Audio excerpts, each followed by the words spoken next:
The War Council chamber was silent. It wasn't the silence of peace, but the kind that comes before something irreversible happens. Seated at the long, curved table were representatives from some of the galaxy's strongest species, beings with thick armor-like skin, enhanced musculature, or minds so sharp they could predict the outcome of battles before they began. Yet, despite all their power, all their experience in warfare, they all had one unspoken agreement. Humans sat in the back. At first, it wasn't meant as an insult. When the United Terran Front had first joined the Galactic Federation, their presence had been almost overlooked. Compared to the towering Cragnol, whose bones were denser than steel, or the Ralvek, who could crush an enemy's skull with a single hand, humans were unimpressive. Small. Fragile. No natural weapons. No armored exoskeletons or venomous fangs. If anything, their invitation to the Council had been out of courtesy rather than necessity. So, naturally, when war strategies were discussed, when alliances were formed, and when battle plans were laid out, humans were given the seats at the far end of the room. A quiet gesture that meant, you may observe, but you do not lead. That was how it had always been. Until now. Commander Varric of the Cragnol sat stiffly, his clawed fingers pressing into the armrest of his chair. His species prided themselves on their raw strength, believing that physical dominance was the ultimate measure of a warrior. Across from him, High Strategist Zell of the Ralvek shifted uncomfortably, his species renowned for their tactical brilliance. Even the cold-blooded Chashin, a species infamous for their ruthless efficiency, glanced toward the back of the chamber with what could almost be described as unease. All eyes were on the humans. More specifically, all eyes were on Captain Elias Carter. He was the only human seated at the table, though several of his kind stood behind him, leaning casually against the walls. Their expressions weren't smug, nor were they hostile. If anything, they looked patient. As if they had been waiting for this moment for a long time. Varric's deep, gravelly voice broke the silence. "Explain." Captain Carter exhaled slowly, tapping his fingers on the polished surface of the table. The motion was relaxed, almost lazy, but there was a sharpness in his gaze. "Explain what, exactly?" he asked, his voice calm. Varric's jaw tightened. "That." He pointed toward the holoscreen floating above the table. A recording played on an endless loop, showing the aftermath of the latest battle. A battlefield littered with destruction. Smoldering wreckage of Federation warships. The remnants of what had once been an impenetrable defensive line, now reduced to burning debris.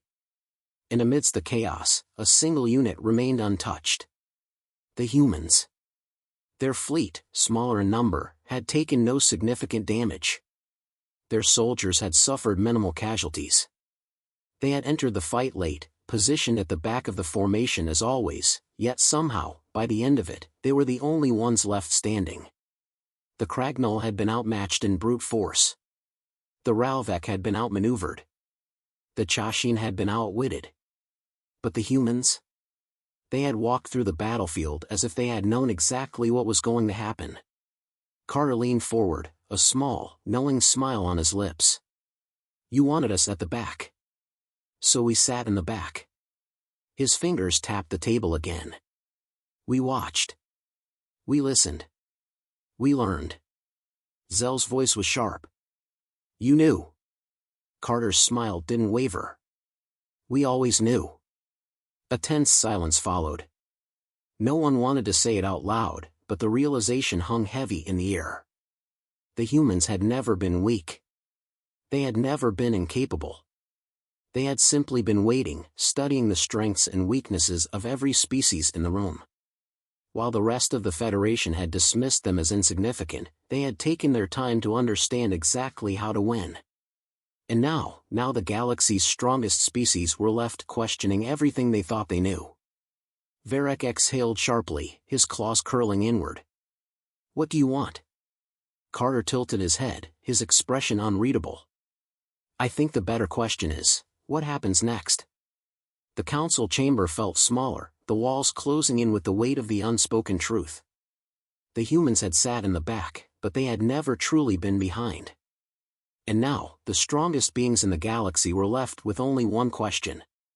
Had they just underestimated the most dangerous species in the universe? The air in the War Council chamber was thick with something unspoken, an unease none of the so-called strongest species had ever felt before. The humans had always been seen as the quiet observers, the ones who sat in the back, listened, and contributed only when necessary. But now, after watching them emerge from the last battle nearly unscathed while the others suffered heavy losses, the truth was impossible to ignore. Carter still had that unreadable look on his face. His fellow humans, leaning against the walls, arms crossed, remained quiet, but their silence carried weight. They weren't boasting, they weren't mocking the others, they didn't have to. The evidence was already in front of everyone, playing over and over on the holoscreen. Zell, the high strategist of the Ralvec, narrowed his reptilian eyes. He was known for his ability to predict an enemy's next move before they even made it, but for the first time in decades, he felt blind. "You let us believe you were weak," he said, his voice careful. Carter tilted his head slightly, as if considering the words. "We didn't let you believe anything," he replied smoothly. "You looked at us, saw what you wanted to see, and dismissed us accordingly. That's not our fault." Varric let out a low growl, his frustration barely contained. "And what exactly did you learn?" Carter exhaled, glancing around the table. His gaze lingered on each representative, one by one, before he spoke. "We learned that the strongest species in the galaxy don't actually know how to lose." He leaned back in his chair, completely at ease. "Every single one of you has built your dominance on the idea that you can overpower, outmaneuver, or outthink anyone who challenges you. And for a long time, that was true. But what happens when that stops working?" The silence in the room deepened. Carter tapped the table lightly, his fingers barely making a sound, yet it was enough to draw everyone's attention. "Humans, on the other hand," he continued, "we've been losing for as long as we've existed. We fought against creatures stronger than us, faster than us, deadlier than us. We weren't born at the top of the food chain. We had to climb our way up, bleeding for every inch. And in doing so, we learned something that none of you ever had to." His voice dropped slightly. "We learned how to win from losing." A cold realization settled over the council members. The Cragnol had relied on their brute force, crushing their enemies before they ever had a chance to retaliate. The Ralvec had always ensured they were 5 steps ahead, making sure their enemies never had a chance to surprise them. The Chashin struck first, striking hard, making sure there was never an opportunity for counterattack. But humans had been pushed down, beaten, forced into impossible situations, and yet they had survived. Zell's claws tapped against the table, a rare sign of nerves from the usually composed strategist. "So, what are you saying? That humans are undefeatable?" His tone carried skepticism, but also a hint of something else, concern. Carter let out a quiet chuckle. "No one's undefeatable. But we don't need to be. We just need to outlast you." He gestured to the holoscreen, where the battle footage continued playing. "You all fought the enemy the way you always have. You led the charge, you flexed your strength, your tactics, your precision. And when things went sideways, you didn't have a plan for that. You didn't know how to adjust because you've never had to adjust." The weight of his words sank in. Varric clenched his fists. The Cragnol had been the first to fall in the battle, their overwhelming power useless against an enemy that adapted faster than they did. The Ralvec had been outmaneuvered, their strategies torn apart when their predictive models failed against something unpredictable. The Chashin had struck first but had nothing left when the battle stretched longer than they had anticipated. And the humans? They had waited. They had watched. They had learned. And then, when the battle had reached its tipping point, when everyone else had exhausted their strength, they had moved. Not as the strongest, not as the fastest, but as the ones who understood what it meant to fight until the very end. Carter leaned forward slightly, his expression still calm, still collected, but now there was something else behind his gaze, something sharp. "You put us in the back," he said, voice steady. "You thought it was a place for the weak. But you never stop to wonder what happens when the ones in the back are the only ones left. A heavy pause filled the chamber. For the first time, the strongest species in the galaxy were forced to consider something they had never once believed possible. Had they been looking at power the wrong way all along? Varric exhaled sharply, shaking his head. This changes things. Carter didn't blink. It does. Zell's voice was quieter this time. And what does that mean for us? Carter smiled, but it wasn't a smile of victory. It was the kind of smile that came from someone who had seen things others hadn't. I guess we're all about to find out. And just like that, the balance of power in the galaxy shifted. Not with a war. Not with a declaration. But with the simple realization that the species they had overlooked might just be the most dangerous one of all. The chamber remained silent, but the weight of what had just been revealed was impossible to ignore. The strongest species in the galaxy, the ones who had always dictated strategy, led fleets, and decided the outcome of wars, were staring at something they had never expected. A new variable in the equation. A force they had dismissed as insignificant. And now, they didn't know what to do about it. Carter had said nothing more after his last words. He simply sat there, his fingers tapping idly against the table. The humans behind him remained where they were, their expressions unreadable. They weren't gloating. They weren't taunting. They were simply waiting. Waiting for the others to understand. Zell exhaled slowly, his sharp gaze locked onto Carter. What happens now? Carter finally moved, leaning back in his chair as if he were entirely unbothered. That depends on you. Varric let out a frustrated growl, his claws tightening against the table's surface. Don't play games, human. If you've known all along, if you've been waiting for this moment, then tell us what you want. Carter's expression didn't change.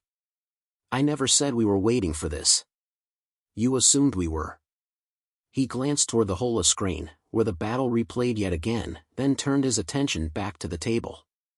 We don't need to take control. We don't need to demand anything. You're already realizing it on your own. Zell frowned. Realizing what? Carter's fingers stopped tapping. That if you want to survive, you might need to start listening to the ones in the back. The words landed harder than any declaration of power could have. It wasn't a threat, but it wasn't a suggestion either. It was a fact. And everyone in the room knew it. For so long, the galaxy's strongest species had believed power was about dominance. About being the first to strike, the fastest to move, the most brutal in battle. But humans had shown them something different. Power wasn't just about strength. It was about patience. Adaptability. Endurance. And the humans had all three. Zell tapped a claw against the table, deep in thought. You were never in this war to prove yourselves, he murmured. You were studying us. Carter's lips twitched slightly. We study everything. The weight of those words sent a chill through the chamber. Because it wasn't just about the battle that had just taken place. It wasn't just about strategy or positioning. It was about all of it. How the Cragnole reacted under pressure. How the Ralvec adjusted their tactics. How the Chashin operated in close combat. How every species in the room fought, thought, and struggled. And now, the humans knew all of it. Varric clenched his fists, his frustration shifting into something more cautious. So, if you've been watching us this whole time, what else have you learned? Carter's smile was small, but there was something sharp behind it. Enough. The silence stretched again, thicker than before.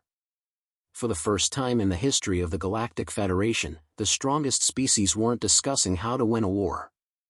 They were trying to figure out if they had already lost one without even realizing it. Zell's voice was low. We need to rethink everything. Carter gave a small nod. Yes, you do.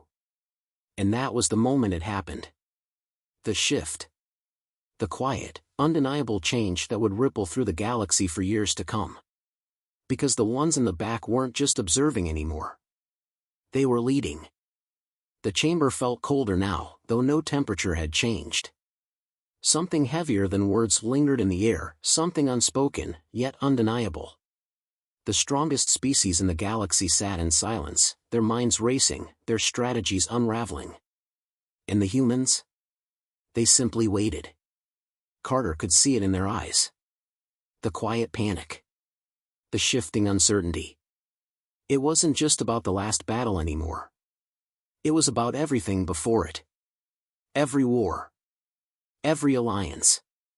Every assumption they had ever made about who held power in the galaxy. Varric, the Cragnole warrior who had never hesitated in battle, now hesitated to speak. His heavy frame was tense, his sharp claws flexing against the table. "So," he finally said, voice low. "What happens when the ones in the back stop waiting?" Carter leaned forward slightly. "That depends on how you react." The words landed like a warning, but Carter hadn't raised his voice. He hadn't needed to. Zell exhaled slowly, tapping his claws against the table in a rhythmic, almost nervous pattern. His mind worked like a machine, always calculating, always thinking ahead. But for the first time in decades, he didn't know the next move. "You said we need to rethink everything," he murmured. "So tell me, human, what exactly do you suggest we rethink?" Carter glanced around the table, meeting each set of eyes with the same calm, measured expression. "Your idea of strength." A pause. Zell's eyes narrowed. "Strength is what has built empires. Strength is what has kept our enemies in check. Are you saying that's wrong?" Carter shook his head. "I'm saying it's incomplete." No one spoke. No one interrupted. They were listening now. Really listening. Carter continued, his voice steady. "You've built your dominance on the idea that power means being unchallenged. That the strong should always lead, always dictate, always crush the weaker force. And for a long time, that worked. Until now." Varric let out a low growl. "And you think humans are the exception?" Carter's lips twitched, but his expression didn't change. "No. We're the proof that you were looking at it the wrong way." He leaned back, exhaling slightly. "You've never had to adapt." "Not really. You've refined your strengths, but you've never changed them. Because you never had to. The moment you won a war, you built an entire system around ensuring you'd win the next one the exact same way." His gaze darkened slightly. "But what happens when the enemy doesn't play by your rules?" The holoscreen still played behind him, repeating the moment everything shifted. The moment the strongest warriors faltered. The moment their tactics failed. And the moment the humans moved. Zell's claws tapped faster against the table. His mind raced through thousands of battle simulations, scenarios, strategic possibilities. But the more he thought about it, the clearer it became. The humans hadn't won through superior technology. They hadn't won through brute force. They had won because they knew how to lose. They knew how to take a hit, how to fall back, how to endure the worst of it, and then they knew when to strike. They had studied everyone in this room. And no one had studied them. A quiet unease spread through the chamber. The kind that came with realizing you had underestimated something that had been right in front of you all along. Carter watched their reactions carefully. The Ralvec strategist looked deep in thought. The Cragnole warrior looked frustrated, but no longer defiant. The Chashin ambassador, usually the most aggressive in the room, had gone completely still. And then, finally, Zell spoke again. "If everything we've built is flawed," he said slowly, carefully, "then what do you suggest we do?" Carter's expression didn't change. "You need to decide whether you're willing to change before the rest of the galaxy forces you to." The words hung in the air, heavy with meaning. Because for the first time, the strongest species weren't just looking at humans as an anomaly. They were looking at them as the future. And they didn't know if that future meant war, or something far worse. The silence in the chamber was absolute. Zell's question still hung in the air, unanswered but far from ignored. Every species in the room was processing the same unspoken reality: change wasn't just necessary, it was inevitable. But before Carter could respond, the holoscreen behind him flickered. The battle replay froze for a brief second, then distorted. Data fragments flashed across the screen in rapid succession, too fast to make sense of. Then, a new image appeared. A ship. Not just any ship, a wreckage. Twisted metal floating in the void, its hull barely recognizable. The chamber's automated systems adjusted the feed, enhancing the details. Markings became clear. And the room, already tense, became something else entirely. Zell's claws curled against the table. That's impossible. Carter's expression didn't change, but something in his posture did. The humans behind him shifted slightly, their once passive stance hardening just enough to be noticed. Varric leaned forward, his normally sharp voice quieter now. That ship was lost. Carter's gaze didn't leave the screen. Clearly, it wasn't. The ship had been thought destroyed years ago, lost in deep space during a classified mission. No records remained of what had happened to it, no survivors, no distress calls. Just a void where it was supposed to be. Until now. And yet, here it was. The chamber's security protocols activated automatically, scanning the footage for verification. Data reports scrolled across the side of the screen, confirming the impossible. It was the same ship. But something was wrong. The damage wasn't just from battle. Parts of the hull were reconstructed, not by human hands, but by something else. The metal was fused with unfamiliar materials, dark veins of an unknown alloy running through the frame like something had grown over it. Zell's voice was tense. "Where did you get this footage?" Carter didn't answer immediately. His eyes were still on the image, something unreadable in his expression. "It was transmitted 2 hours ago." That sent a shockwave through the room. Varric tensed. "Transmitted by who?" Carter finally looked away from the screen. His voice was measured, controlled. "We don't know." The chamber's tension shifted, not just with uncertainty but with something deeper, fear. Because in a room filled with the strongest species in the galaxy, where every war had been fought with precision, with knowledge, with control, no one liked hearing those 3 words. The Cragnole warrior exhaled sharply, frustration lacing his every movement. "So let me get this straight. You show up here, challenge everything we thought we knew about war, about power, and then, what? You drop this on us? You tell us we need to change, and now you bring proof of something we don't understand?" Carter's gaze met his. "You asked me what you need to rethink." His voice was quiet, but it cut through the room with ease. "Start with the idea that you've been in control this whole time." No one spoke. Because as they stared at the image of the lost ship, they all felt it, the weight of something bigger than war, bigger than dominance. Something watching. Something waiting. And for the first time, it wasn't the humans sitting in the back. The room felt different now. The weight of the unknown had settled in, heavier than any war, any strategy, any battle they had ever fought. The strongest species in the galaxy, once so certain of their control, were staring at something they couldn't explain. A ship that had vanished, now returned. Changed. Altered by something else. Carter was the only one who didn't look shocked. He had expected this reaction. Because deep down, he already knew.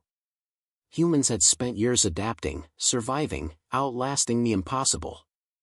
And that instinct, the one that had allowed them to sit quietly in the back, watching, waiting, was telling him something now. They weren't the only ones who had been watching. Zell finally spoke, his voice slow, careful. "You knew something was out there." Carter didn't answer right away. He wasn't about to confirm something he couldn't fully explain. But he also wasn't going to lie. "We had our suspicions." Varric's claws scraped against the table.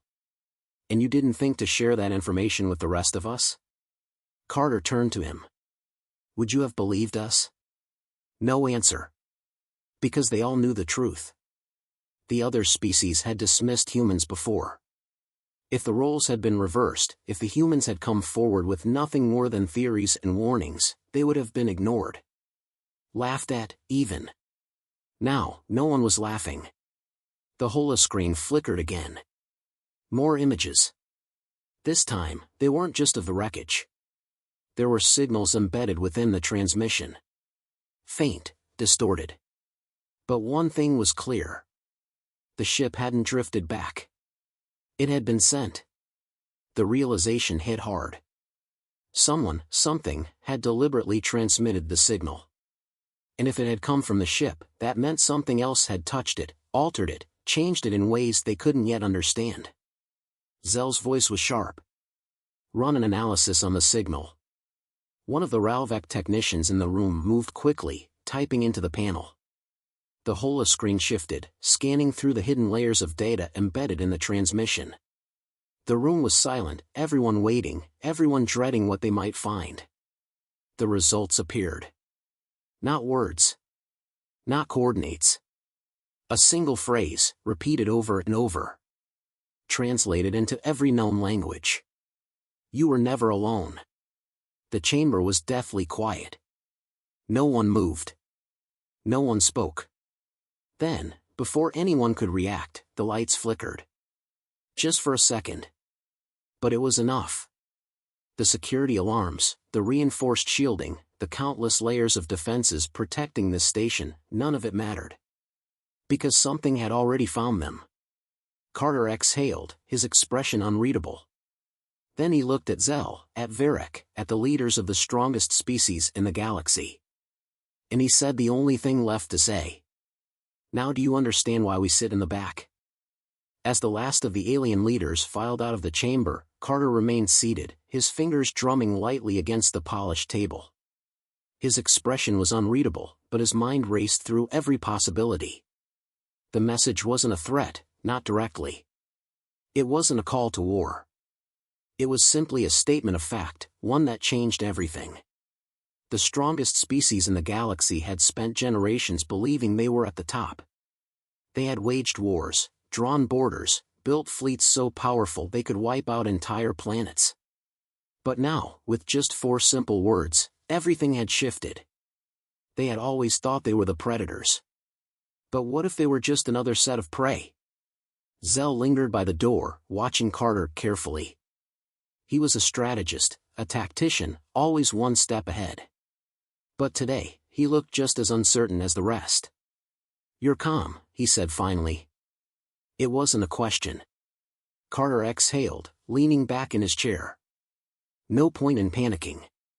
Zell narrowed his eyes. You knew, didn't you? Not everything, but something. Carter gave a small shrug. We had suspicions. Patterns, signals, disappearances that didn't add up. You don't grow up on a planet like Earth without learning to recognize when something bigger is watching. Zell considered that. The humans had always been different from the other species. They were unpredictable, adaptable, impossible to conquer yet unwilling to dominate. And most curiously, they had always positioned themselves on the sidelines, watching. Waiting. Maybe they had been preparing for this moment all along. Varric's voice crackled through the room's intercom, breaking the quiet. We're running deep scans on the source of the transmission. So far, nothing. Carter wasn't surprised. You won't find anything. There was a pause. You sound sure of that. Because they wanted us to see it, Carter said. If they can hide from all of us for this long, they could have kept hiding. But they didn't. That means they're in control. Zell folded his arms. So what do we do? Carter stood, stretching slightly before adjusting the cuffs of his uniform. Like I said, we adapt. Zell shook his head. That's not a strategy. Carter gave him a knowing look. It is if you're human. The door slid open, and Carter stepped out into the corridor. The station's usual hum of controlled chaos had faded. The news was spreading fast. Conversations were hushed, footsteps careful, as if speaking too loudly might draw unwanted attention. For the first time, the galaxy wasn't looking at humans with amusement or curiosity. They weren't the underdogs anymore, the unpredictable newcomers. They were the ones who had been right. Back in the war room, the council members gathered again, this time with their highest-ranking officials. Maps and battle plans flickered across the screens, but for the first time, they weren't discussing each other. They were discussing what came next. "We don't have enough information," one of the Ralvec generals growled, his mandibles clicking in frustration. "How do we prepare for something we don't understand?" Carter leaned against the table, arms crossed. "You don't." The general scowled. "That's not a solution." "No, but it's the truth." Carter met the eyes of each leader in the room. "We don't even know what we're dealing with. You can prepare fleets, weapons, armies, but if this presence has been watching us all this time, don't you think they already know exactly how we fight? How we think?" Silence. Zell exhaled slowly. "So you're saying we don't fight?" "I'm saying we don't make the first move." That didn't sit well with most of the leaders in the room. They were used to being the ones in control, dictating how wars were fought, how alliances were built. But this was different. "Then what do we do?" Varric asked. Carter tapped a few keys on the panel before him, pulling up the image of the wrecked ship again. "We study this. We figure out what happened to that crew, what changed them, what left that message." He turned back to them. "Because if they wanted to, whoever, or whatever, did this could have wiped us out by now. But they didn't." Another long silence. It was unsettling, this feeling of being the ones left behind instead of leading the charge. The Chashin ambassador, who had been unusually quiet, finally spoke. "And what if they do make a move? What if they decide we aren't worth keeping around?" Carter met his gaze evenly. "Then we do what humans do best." Varric let out a dry laugh. "Adapt?" Carter smirked slightly. "Survive." No one argued with that. Because if there was one thing the galaxy had learned, it was that humans, no matter the odds, always found a way. Over the next few days, teams were assembled, fleets repositioned, but not for war. For observation. For preparation. The strongest species in the galaxy had finally realized that brute strength wouldn't be enough. And the humans, the ones who had always sat in the back, the ones who had been underestimated, were now the ones leading the way. But as Carter stood in his quarters later that night, staring out at the endless stars, he knew the real truth. They weren't preparing for war. They were preparing for first contact. Because whoever had sent that message wasn't just watching anymore. They were waiting. And soon, they would come.